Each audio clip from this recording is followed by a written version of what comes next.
दलित समाज, इतिहास से वर्तमान तक का पूरा विश्लेषण। दलित समाज का इतिहास हजारों साल पुराना है, जो कि सामाजिक भेदभाव और दमन की एक लंबी और दर्दनाक कहानी है।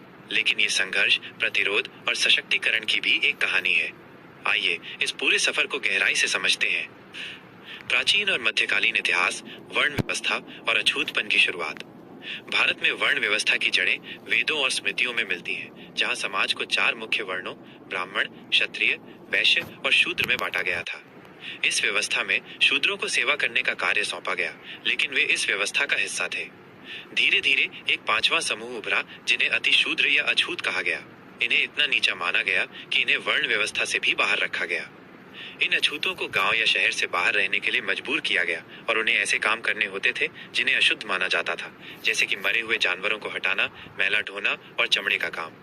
उन्हें सार्वजनिक कुओं से पानी पीने, मंदिरों में जाने या यहाँ तक कि उच्च वर्ण के लोगों के पास बैठने की भी अनुमति नहीं थी। उनके साथ किसी भी तरह का शारीरिक संपर्क दूषित माना जाता था। आधुनिक काल और ब्रिटिश शासन, नए संघर्षों की शुरुआत। ब्रिटिश शासन के दौरान पश्चिमी शिक्षा के प्रसार और ईसाई मिशनरियों के प्रभाव ने दलितों में जागरूकता पैदा की।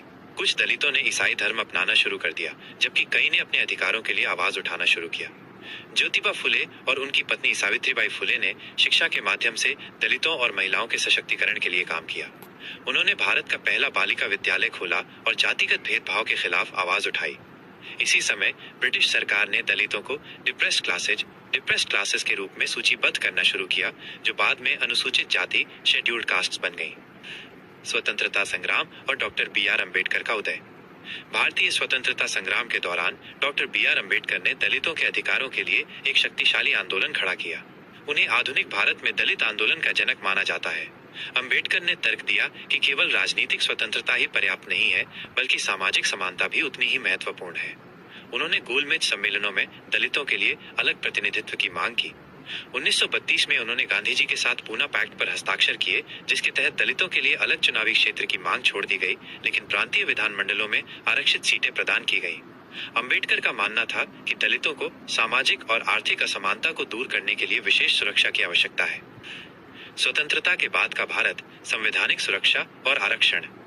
भारत की स्वतंत्रता के बाद डॉक्टर बी.आर. अम्बेडकर को संविधान निर्माण समिति का अध्यक्ष बनाया गया। उन्होंने ये सुनिश्चित किया कि संविधान में दलितों के अधिकारों की रक्षा हो।